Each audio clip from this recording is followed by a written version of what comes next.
Two Venezuelan F-16s just buzzed a U.S. Navy destroyer in the Caribbean. The Pentagon called it highly provocative. But why did Washington respond by sending thousands of Marines and 7 warships into the region? And what makes two outdated jets, built nearly 40 years ago, capable of rattling the world's most powerful navy?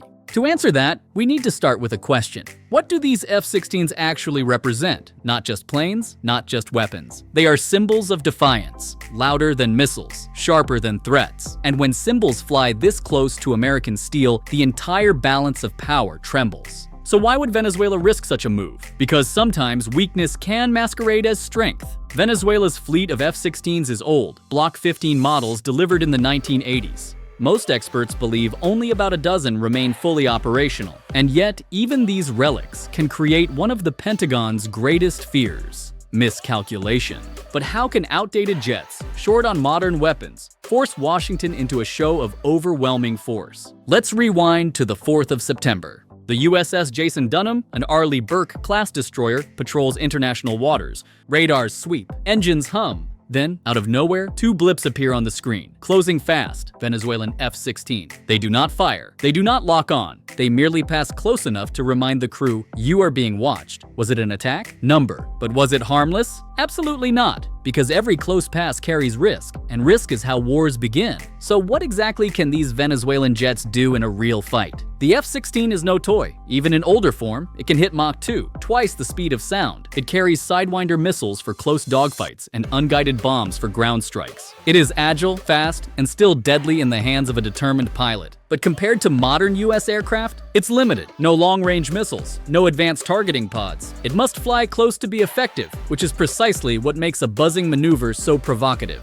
So if the jets are outdated, why did the Pentagon take the incident so seriously? Because in conflict, it's not only about capability, it's about intent. A small spark, even from an old engine, can ignite a fire if the conditions are dry enough. The Caribbean is that dry forest right now. Economic sanctions, political pressure, and years of strained relations mean both nations eye each other with suspicion. So when Venezuelan fighters streak toward an American destroyer, Washington cannot shrug. It must answer.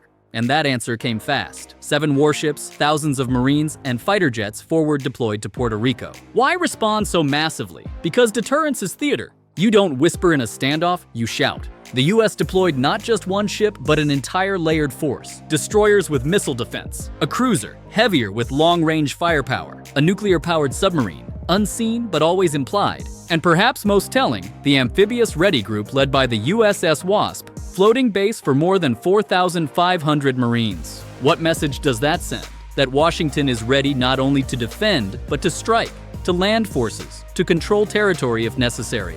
But does this mean war is imminent? Not exactly. Think of it as chess played with warships. Each move signals strength, tests nerves, and dares the other side to flinch. Venezuela knows its F-16s cannot match the U.S. Navy, but by flying close, it broadcasts a message to its own people and its allies. We are not afraid. It's a performance for domestic pride and regional influence. The U.S. in turn must answer not to Venezuela alone, but to every watching nation. If a superpower allows even small provocations to go unanswered, its deterrence weakens. So is this about 2 jets? Or is it about credibility across the entire hemisphere? Let's pause here. If 2 old planes can trigger a buildup of warships, what does that tell us about modern power? It tells us that perception is as dangerous as weapons. And if you want to keep decoding these hidden signals of war and peace, you need to stay with this channel, because every video pulls back the curtain on the forces shaping our world. Subscribe now so you don't miss the next twist, because what happens in the Caribbean never stays in the Caribbean.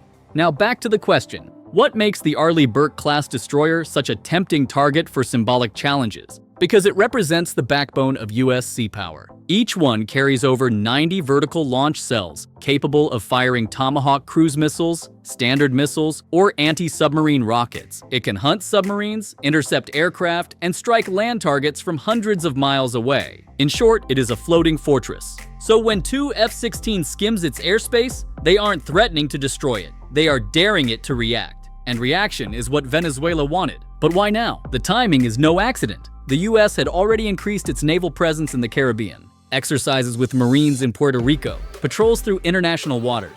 To Caracas, this looked like pressure, maybe even preparation. So a flyby serves two purposes. First, to show vigilance. Second, to remind Washington that Venezuela still has claws, however small.